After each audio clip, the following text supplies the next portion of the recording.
शरीर के लिए अच्छा रहता है। थोड़ा ऑब्जेक्ट खाने में डालना जरूरी है, कंपलसरी, ज़्यादा नहीं, थोड़ा सा बस हल्के। देखो गाइस, मेरे प्यारे पतिदेव सब्जी बना रहे हैं। और जरूरी बात अभी चाहिए वो घर के एकदम मसाला, जीरा धनिया, ये देखो नीचे सब्जी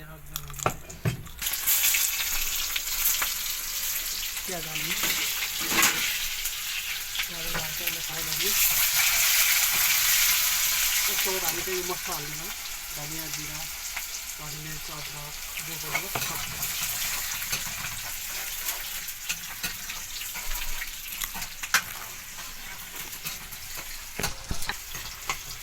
प्याज ब्राउन भइसक्यो, अब मसला कसरी ल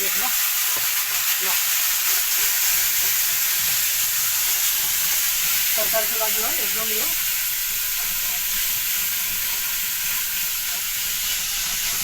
हल्का मसला चाहिँ ब्राउन हुनुपर्छ। मसला फ्राई भइसक्यो, यसमा अलिकति हल्दी हाल्नुपर्छ हामीले।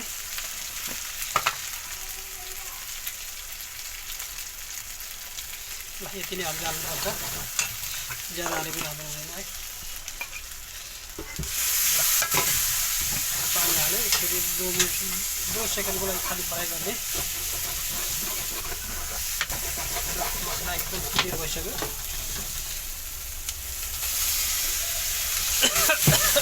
हामीले अब सब्जी हाल्यौँ है, तरकारी र यसमा मटर छ, आलु और बेगन, भिडा बेगन भन्छन् है। नुन पहिला हाल्नु भयो कि अहिले हाल्नु नुन हालेको छैन, अहिले हाल्नु पर्यो थोरै मिर्चको बाद हल्का लगाइसकेपछि। ए मसलामा हाल्नु भयो कि भनेको।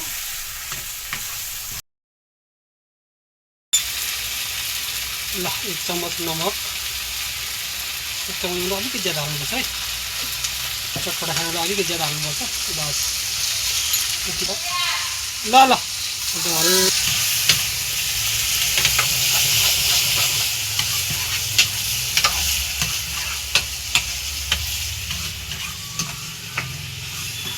यसलाई 5 से 10 मिनट पकाएर फेरि निकालिदिने हो। यसलाई छोपेर राखिदिने, एक बार छोपेर राखिदिनु होला है। ल पाक्छ अनि